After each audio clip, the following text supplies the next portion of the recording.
Autónoma de Nuevo León, México, con la construcción del discurso académico en diseño gráfico desde la semiótica de la cultura. Bienvenida, Karina. Muchas gracias. ¿Ya pueden ver mi presentación? Sí, podemos verla y escuchar. Gracias. Muchas gracias. Bueno, pues la ponencia que daré el día de hoy se llama La construcción del discurso académico en diseño gráfico desde la semiótica de la cultura. Yo, bueno, pues hago esta ponencia desde la Facultad de Artes Visuales de la Universidad Autónoma de Nuevo León en México.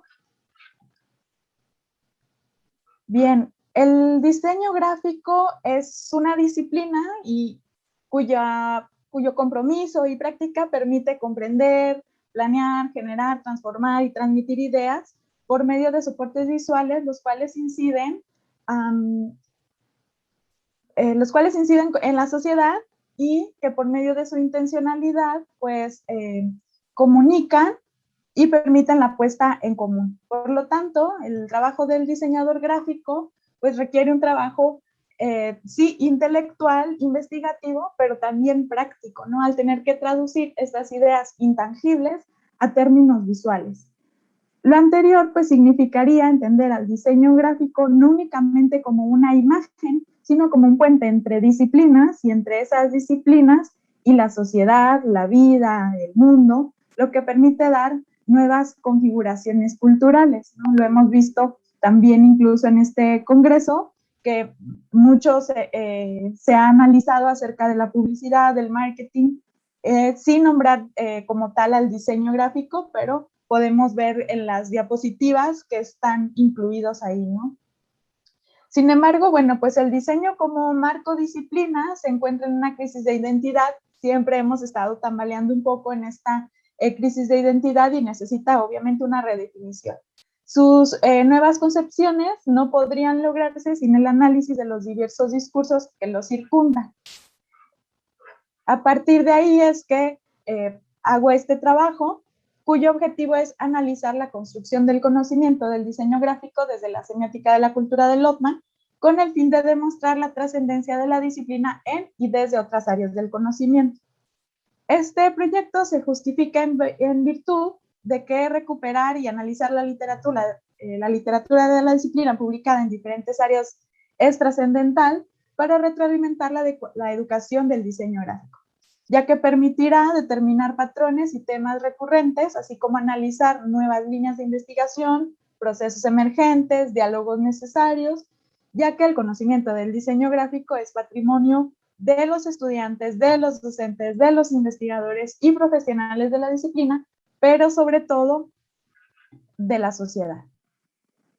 Bien, este proyecto que presento es de tipo documental, descriptivo, y tomo la producción académica de los miembros del Sistema Nacional de Investigadores, o SNI, de México, vigentes al año 2020, cuya especialidad es diseño gráfico. En un total del padrón de investigadores, hay 31 investigadores de diseño gráfico, pero para la presentación del día de hoy, tomaré en cuenta únicamente a aquellos que pertenecen al nivel 1 y 2 y sus publicaciones que van del año 2018 al 2020. En total se analizan 35 discursos.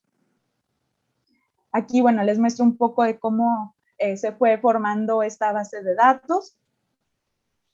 Los términos fundamentales para este proyecto, pues bueno, obviamente la semiótica de la cultura de Lotman, la semiósfera, fronteras semióticas, que las abordo un poquito más en el documento en extenso, al cual ustedes pues evidentemente tendrán acceso en los próximos días.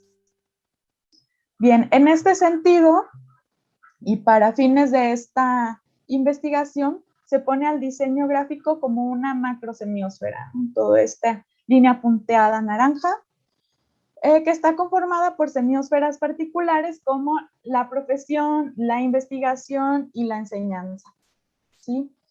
Y es a través, bueno, de estas fronteras que se generan nuevas significaciones. Esto supone que la disciplina es atravesada por fronteras internas que, si bien hablan el mismo idioma, tienen distintos puntos de vista.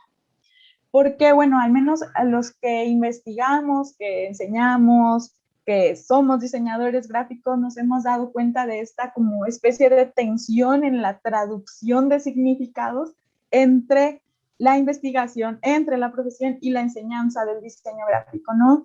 Por ejemplo, no hay líneas de investigación que articulen rutas convenientes que sirvan para directrices del desarrollo y evolución de mapas curriculares. O, por ejemplo, las asociaciones locales o nacionales, internacionales de diseño gráfico tienen como muy poca conexión con el mundo de la investigación en diseño.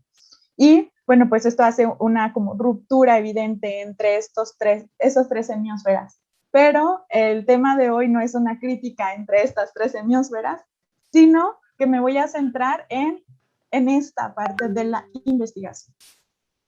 Para analizar la investigación o el discurso académico en diseño gráfico, lo he dividido a su vez en otros 4 ejes, que son el ser, que se encaminan en investigaciones hacia la definición teórica y disciplinar de la disciplina, del diseño gráfico, a crear, que son investigaciones que indagan sobre procesos y metodologías del diseño gráfico.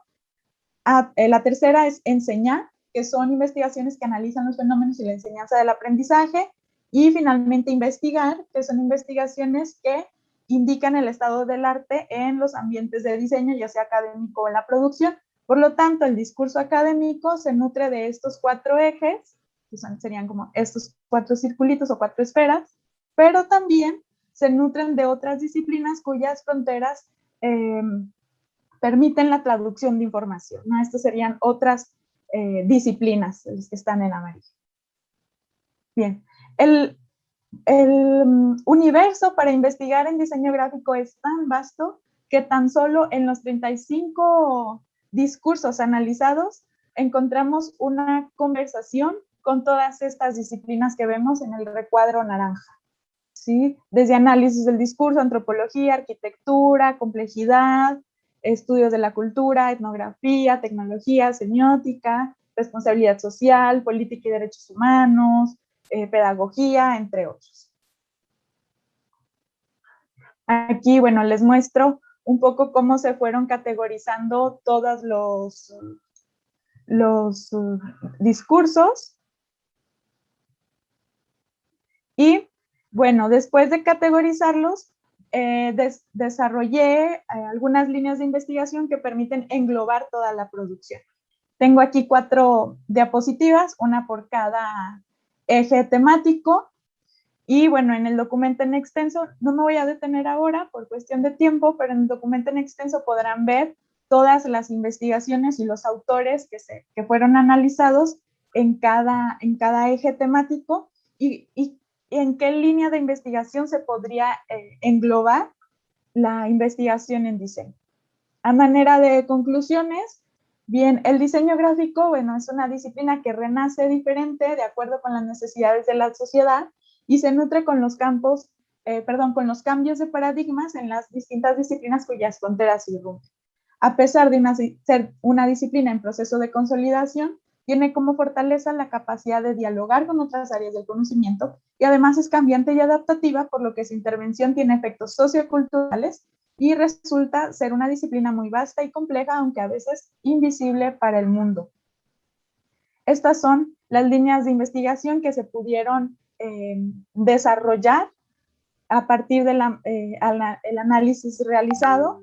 Por ejemplo, diseño gráfico como vínculo transdisciplinar, diseño gráfico y su impacto en el mundo, expresiones y experiencias culturales desde el diseño gráfico y la vinculación disciplinar, procesos y significación en diseño gráfico, aproximaciones metodológicas y técnicas para la toma de decisiones en diseño gráfico, didáctica, teoría y experiencia para ideas del diseño gráfico y discurso y complejidad en el diseño gráfico. Para entender al diseño gráfico desde su construcción semiótica es fundamental que el diseñador comprenda la investigación como una actividad esencial y permanente en todas sus microsemiósferas y ya que esto da paso a la generación de sentido e información, al perfeccionamiento de métodos e innovación en procesos, así como al fomento de conexiones con otras disciplinas y sobre todo al desarrollo de otras competencias e incremento de las propias. Lo anterior bajo la demanda de avances y cambios en la enseñanza del diseño, lo que requiere compartir esfuerzos en iniciativas de investigación y difundir los resultados de los proyectos generados, así como su impacto en la sociedad. Estas son algunas de las referencias utilizadas para este proyecto y bueno, pues les dejo mi contacto por si alguien gusta seguir platicando acerca de diseño gráfico o tiene alguna otra pregunta o interés acerca del tema. Muchísimas gracias a todos. Estoy muy contenta por compartir esta mesa de ponencias con todos ustedes. Muchas gracias, Karina.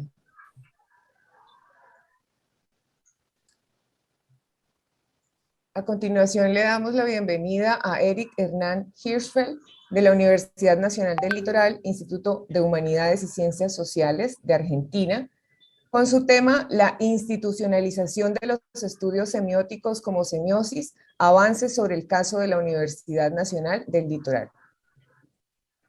Bienvenido, Eric. Bueno, muchas gracias, Mónica, y a la organización también, bueno, y a las colegas que han expuesto en esta mesa.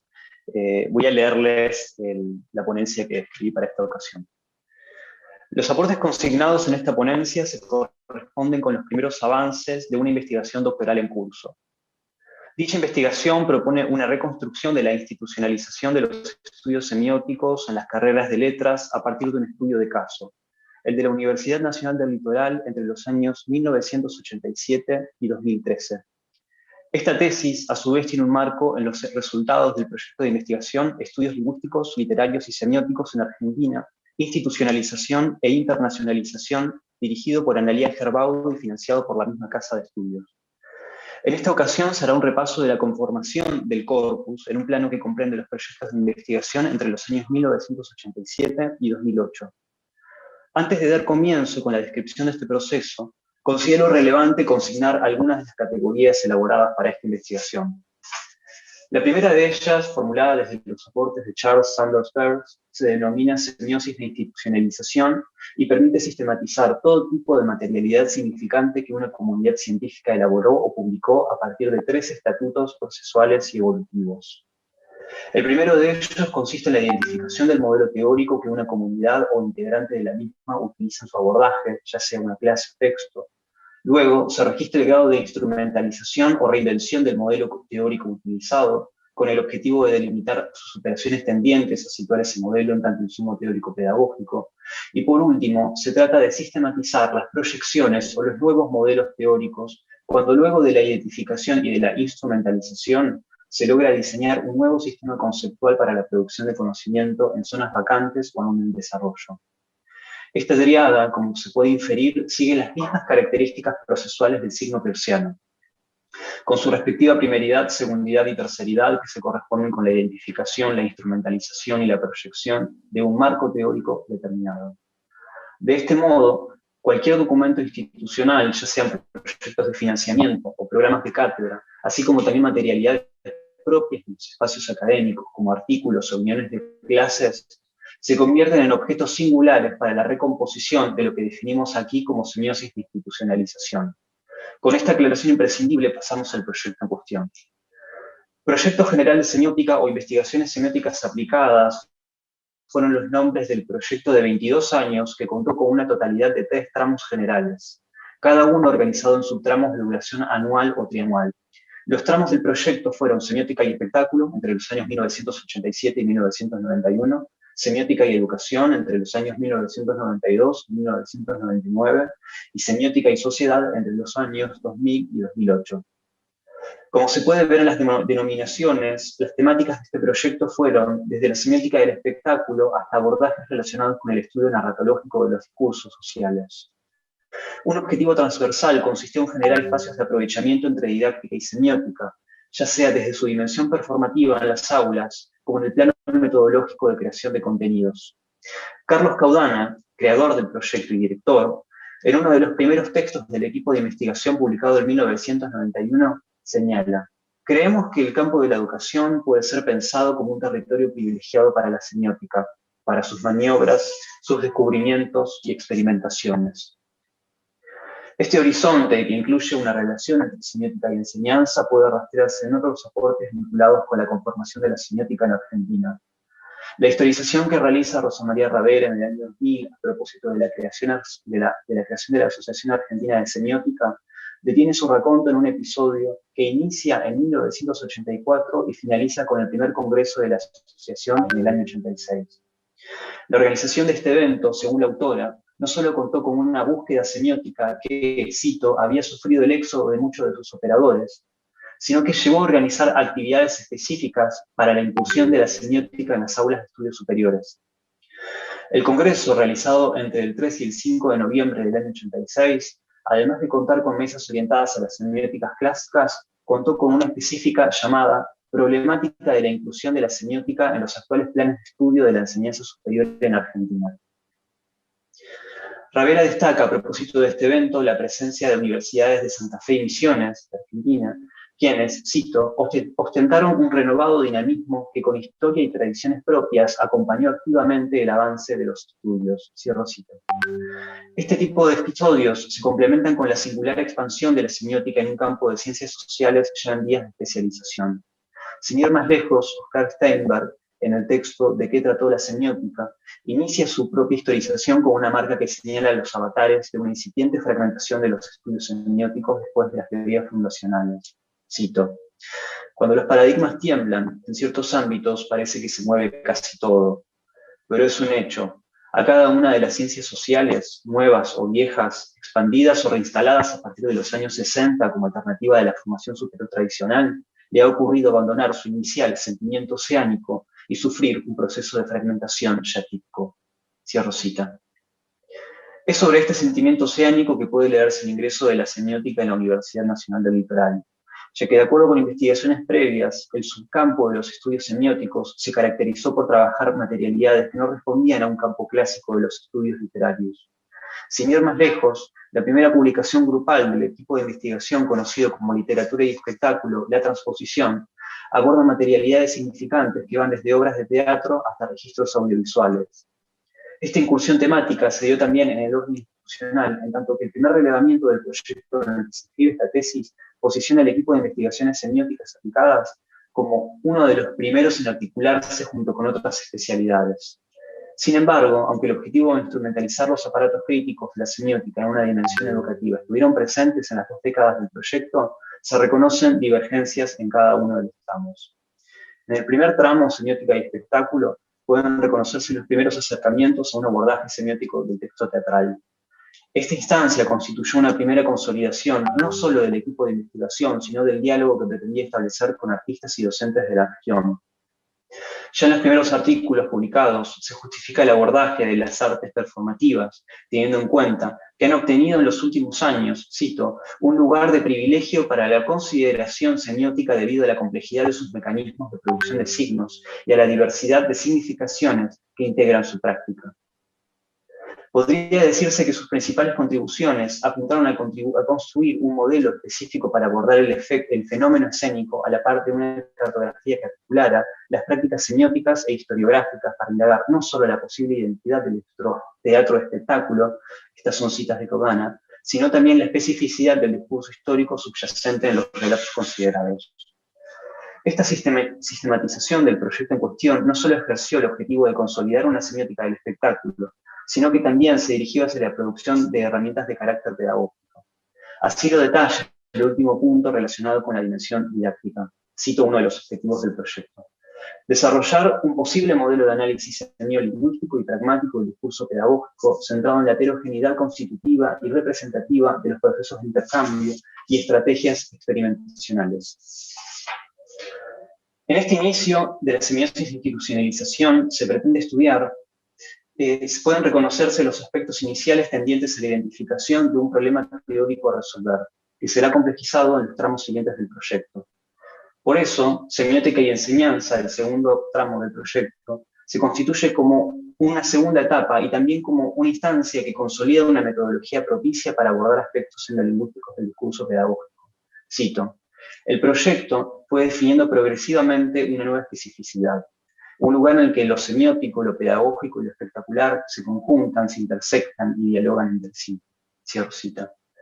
De este modo, los aportes de estos tramos de investigación buscaron conjugar un modelo que abarque la heterogeneidad de estas situaciones de enseñanza y aprendizaje.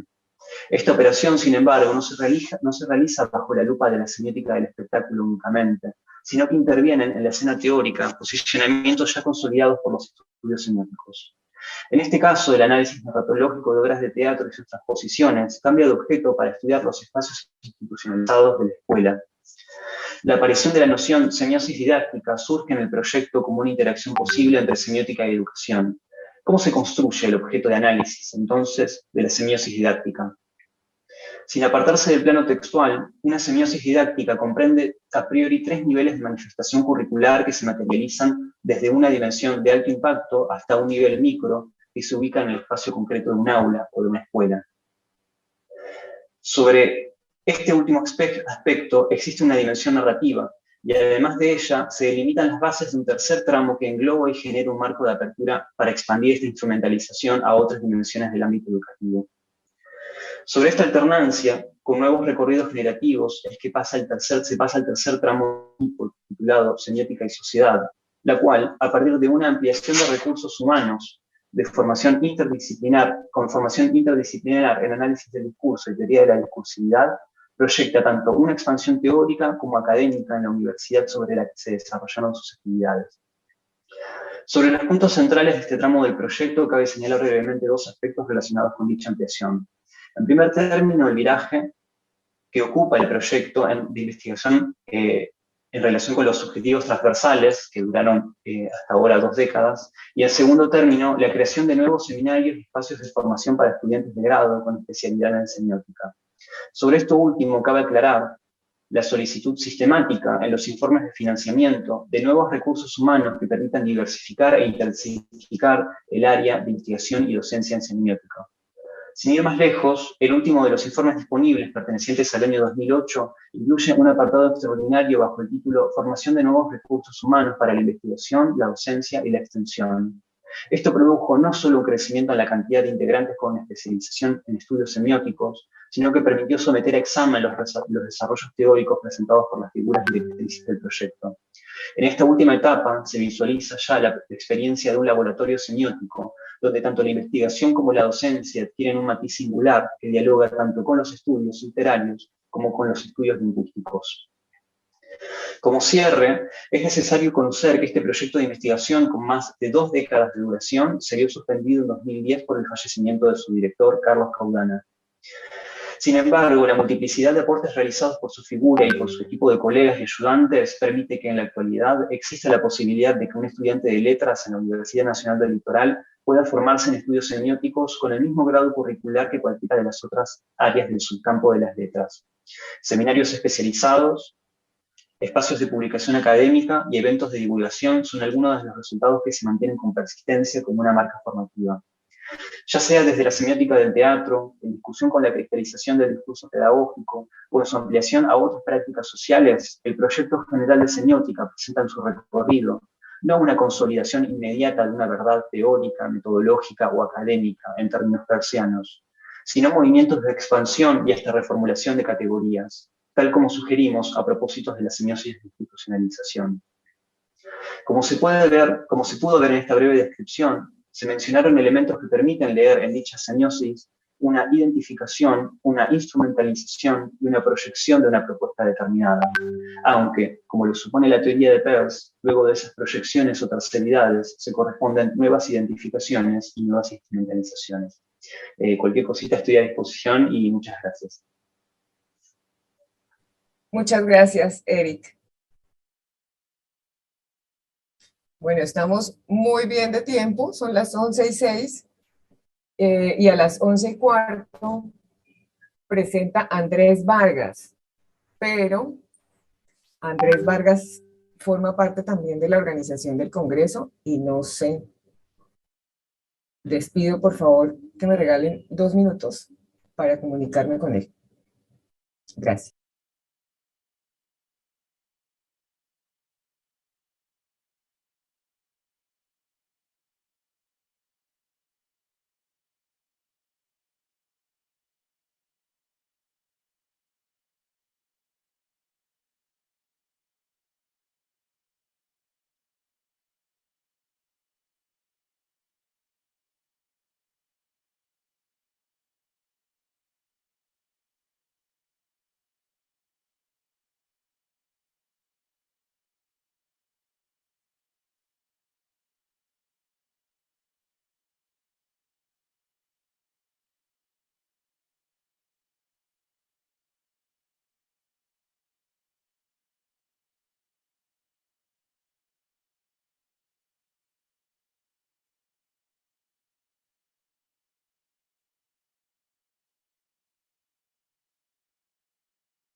Bueno, ya traté de comunicarme, pero no obtengo respuesta. No sé qué les parece si damos paso a preguntas, comentarios.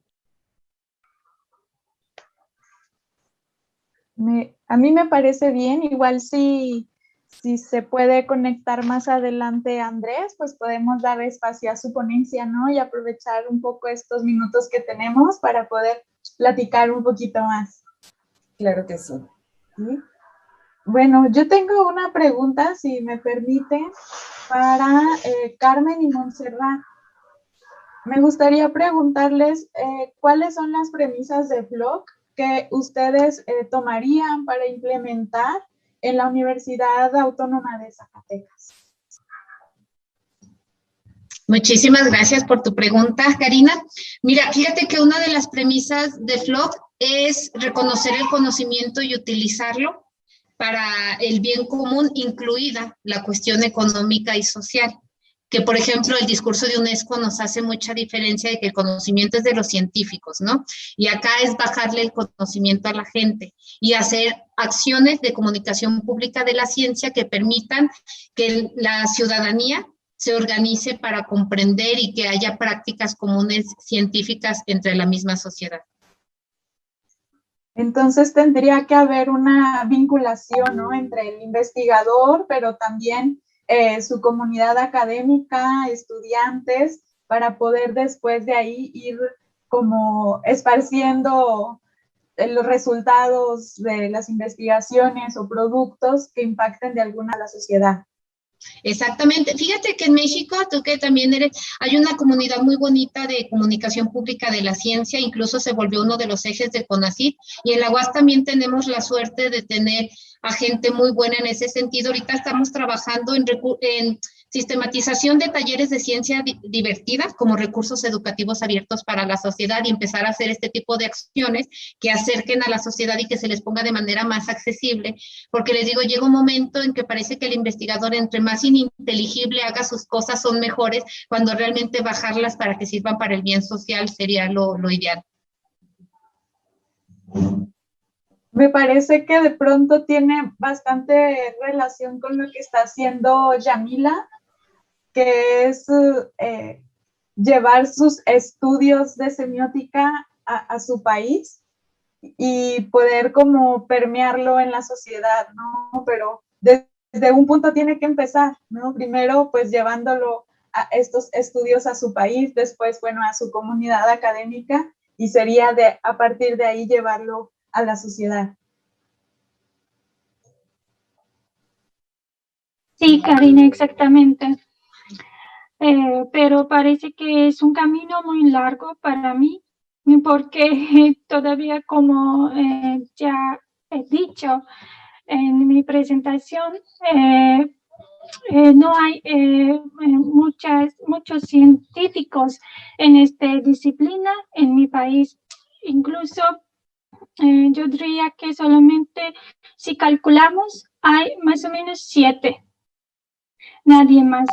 Así que voy a intentar, ya que me invitaron en febrero para dar unos seminarios, dicen así, seminars, en mi universidad allá, que yo acabé mis estudios de máster.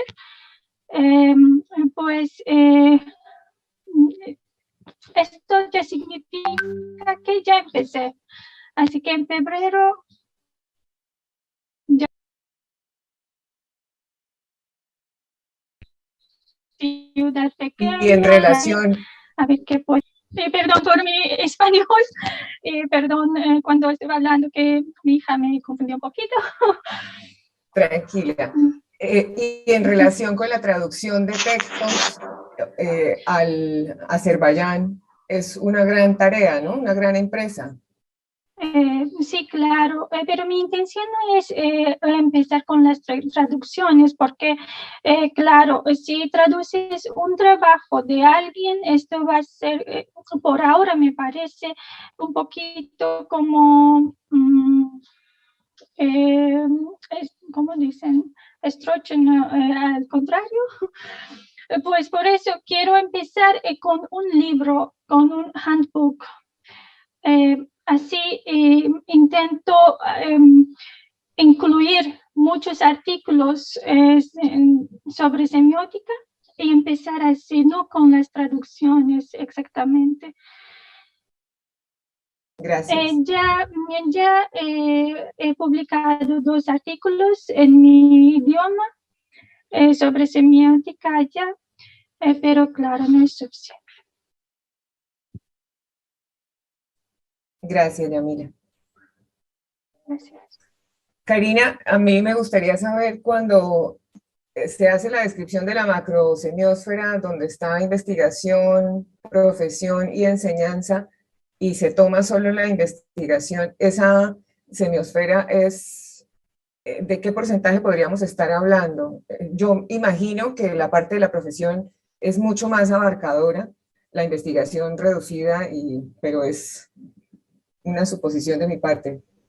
Sí, realmente es muy poca la investigación que hay en diseño. Y además de ser poca, tiene una, no sé si llamarlo ventaja o desventaja.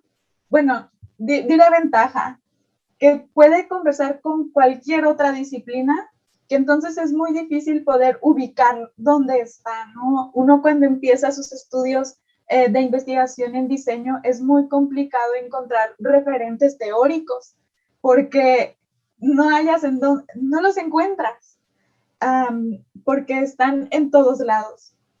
Entonces, sí, la profesionalización del diseño, las asociaciones de diseño es mucho más amplio y el campo laboral, ¿no?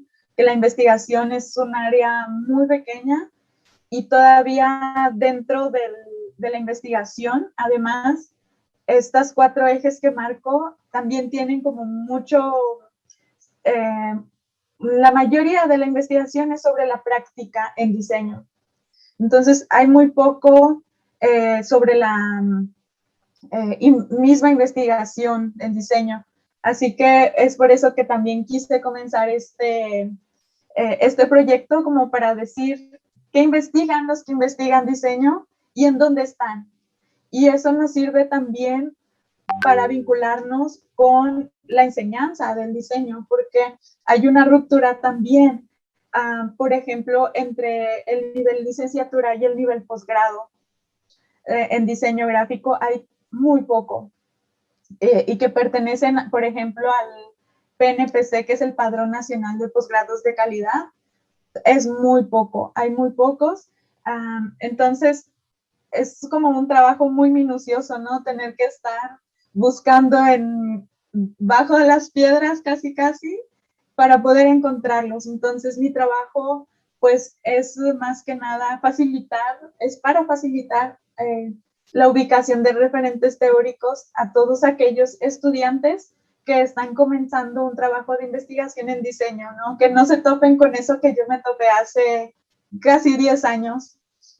Así que, bueno, pues un poco por ahí fue que empezó este proyecto, pero sí, la práctica del diseño, las asociaciones profesionalizantes del diseño es mucho más amplia que la investigación, que es una parte muy pequeña.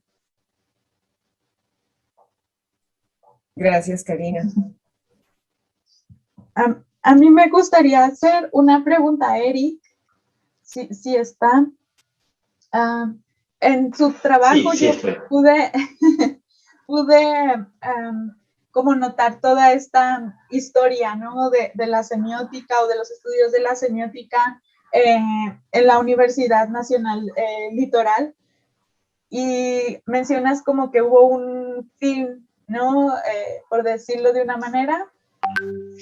Y después retomas un poco la historia, pero creo que el escribir toda esta historia nos permite de pronto ir visualizando hacia dónde va también. Así que mi pregunta es esa: ¿hacia dónde crees tú que van los estudios semióticos en tu universidad? Bueno, muchas gracias, Karina, por la pregunta. Y es exactamente ese el procedimiento que estás marcando vos el que me permite a mí dar como si se quiere un pronóstico. En este momento, por lo menos con estudiantes de grados, hay una inclinación muy marcada por las narrativas transmedia sin perder el eje entre esta interacción entre semiótica y educación. Pero es algo que, como siempre, se ve muy incipientemente, no es algo que esté marcado de parte de los estudiantes de grado, porque, bueno, los tiempos de un estudiante universitario suelen ser divergentes, suelen estar atados a muchos inconvenientes que a veces lo exceden, y por lo general los tiempos de la academia también son divergentes. Entonces, un poco lo que se hace en este trabajo que traté de recomponer fue dar cuenta también de esos tiempos institucionales que no muchas veces siguen los tiempos de la creación de ideas o de circulación de conocimiento. Entonces, esa es una singularidad. Después, la siguiente tiene que ver con esta relación entre semiótica y educación y las narrativas transmedia que te comentaba recién. Veo como esos dos pilares ahí marcados.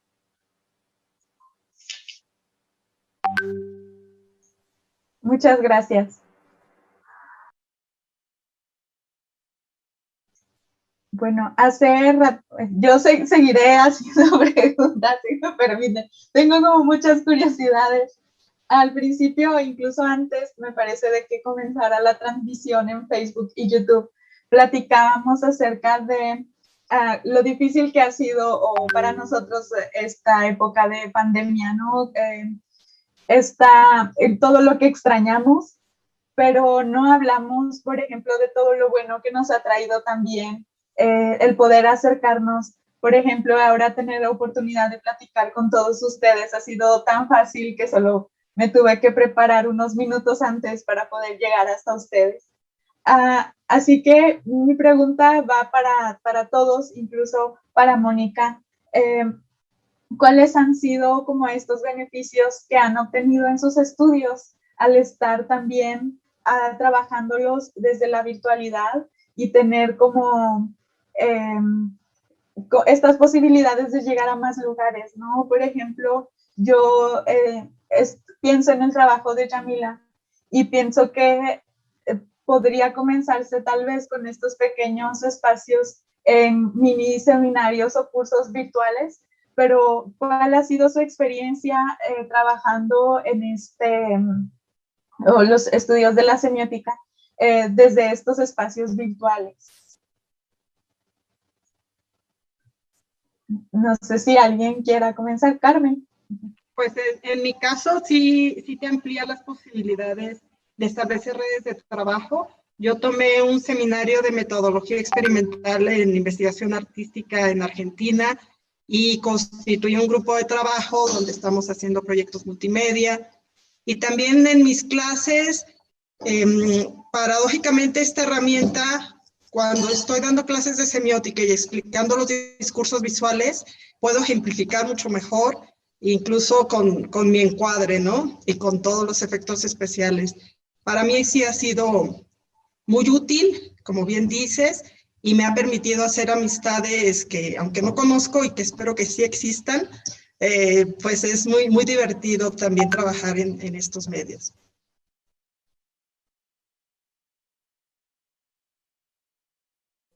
Bueno, en mi caso, algo que podría resaltar como positivo ha sido el manejo del tiempo, que también podría ser en doble vía, ¿no? Pero pensando en esa posibilidad de aprovechar mejor el tiempo porque no tengo que desplazarme, pues puedo dedicar mucho tiempo a la investigación. Yo terminé materias de maestría en semiótica y estoy trabajando en la investigación sobre las prácticas de lectura de estudiantes que ingresan a la UIS.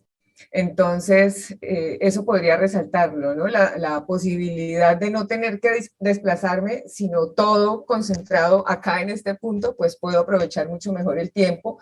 También, como lo mencionaba Karina ahora, el hecho de poder participar en congresos sin tener que pues, tomar un avión, hospedarme en un hotel, esperar.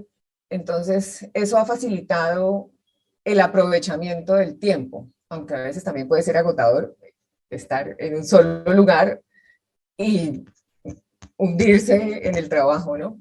Pero podría destacar eso, el aprovechamiento del tiempo. Sí, yo creo que como dice Mónica, es algo muy productivo y a la vez tiene algo, un contra muy marcado tiene que ver con la gestión del tiempo y si se quiere la monotonía de lo que implicó, digamos, estudiar en un espacio cerrado. Sobre todo, bueno, en mi caso, cuando yo inicié la investigación, esto no me agarró en pandemia, pero tuve que hacer trabajo de campo y ese trabajo de campo lo tenés que hacer en presencia, entrevistando a docentes o investigadores, o yendo a archivos a buscar los documentos con los que vas a trabajar y eso representa una complicación en algunos casos, si es que no están digitalizados, digamos, pero principalmente, bueno, como lo mencionábamos también antes de comenzar la conversación, son como los afectos los que también están marcados por una investigación que se juegan después de la mesa de las ponencias, después de las exposiciones y es donde aparece como la parte más humana también, más investigador. Carmen nos comentaba algo por el chat. Sí, que también he compartido espacios virtuales, aulas virtuales con Colombia, Argentina, Escocia principalmente. Y es muy interesante para los alumnos que por lo menos compartan ese espacio con gente que igual que ellos están conectados y interactúan entre sí. Claro, porque también algunas veces que vamos a congresos, vamos solo nosotros y algunos colegas, ¿no? Pero, por ejemplo, ahora tuve oportunidad de invitar a mis estudiantes, así que siento que están conmigo, tal vez por Facebook. Y entonces poder compartir con ellos esto también me parece que es muy enriquecedor de pronto no poder llevarlos a que nos acompañen a todos los congresos y que de pronto cuando vamos a un congreso no se graban las sesiones como ahora. Por ejemplo, la semana pasada no tuve oportunidad de ver todas las ponencias, así que vi las que quedaron grabadas y me parece eso también que es muy enriquecedor. A mí también me resultó muy fácil por este día enviar el Google Form, por ejemplo, e incluso enviar a las universidades, porque mi intención fue solamente recolectar datos de las universidades, porque no quería incluir todo el pueblo. Así que incluso tener permisos, tener copyright de los actores, porque incluí muchos, vamos a decir, muchos ejemplos de los artes en mi investigación también. Y claro, también yo gano mucho tiempo, como Mónica dijo, así resulta muy fácil por esta manera. Y también, claro, si tienes familia, y si estás online, esto también puedes ser madre y al mismo tiempo puedes ser la investigadora.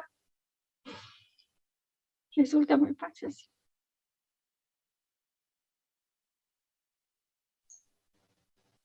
Bueno, mientras piensan en otra pregunta o en algún comentario, les cuento que Andrés Vargas no puede asistir. Él también participa de la organización del Congreso, entonces, por cuestiones logísticas, decidió no asistir porque le está dedicando el tiempo a la organización del Congreso, ¿no? Por todo esto de las traducciones y las presencias en vivo en Facebook, en YouTube, etcétera. Entonces, no sé si alguien quisiera comentar algo o hacer una pregunta adicional. No sé si hay preguntas en redes sociales, Mónica, si han mandado. No, ¿verdad? No. Ok. Sí, vi que pusieron un link para preguntas. Dije, tal vez algo por ahí. No, hasta el momento no.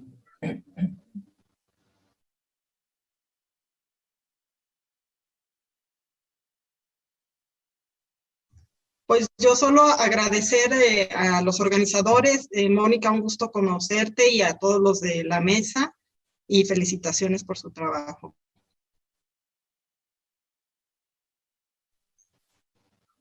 Muchas gracias. Yamila, Muchas gracias. Solamente quería decir muchísimas gracias. Yo también agradezco mucho por esta oportunidad.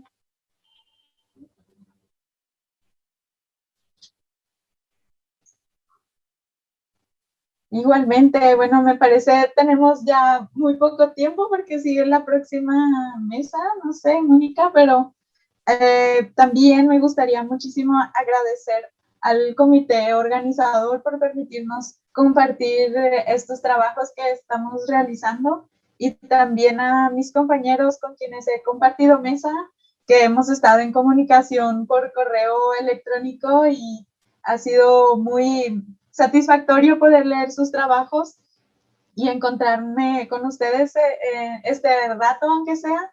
Y bueno, decirles que cualquier cosa podemos seguir platicando, tenemos ya todos nuestros contactos y ojalá que no se pierda esta comunicación entre nosotros y pues poder seguir colaborando también.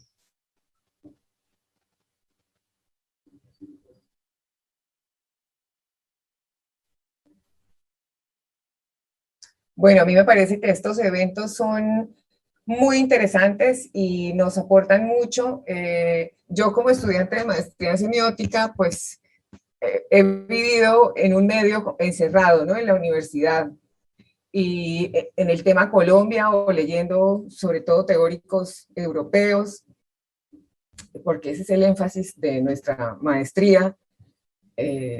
Entonces, el hecho de estar acá reunidos y poder tener conocimiento de qué se están haciendo en otros lugares, en México, en Azerbaiyán, eso me parece interesantísimo, en Argentina, entonces saber esos caminos que ha tomado la semiótica en diferentes lugares de la geografía mundial, para mí ha sido muy, muy interesante.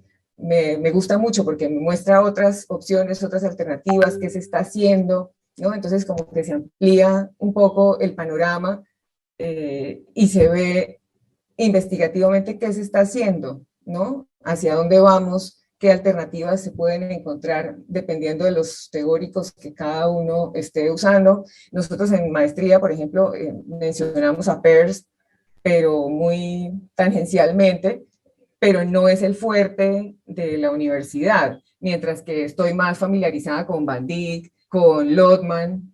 Nuestra maestría va más enfocada como en la semiótica de la cultura, Lotman, Landowski, Fontanille. Entonces, escuchar a Eric es muy interesante también porque, reitero, ¿no?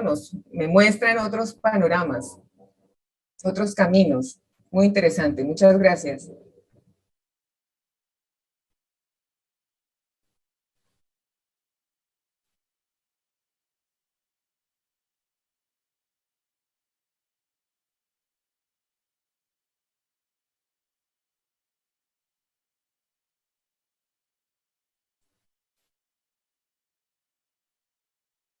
Bueno, no sé si alguien quisiera agregar algo más. A las 11:45 se da inicio a la siguiente mesa, Semiótica, Violencia y Poderes. Entonces, los escucho o damos paso a la despedida por ahora, porque ojalá puedan asistir a la siguiente mesa.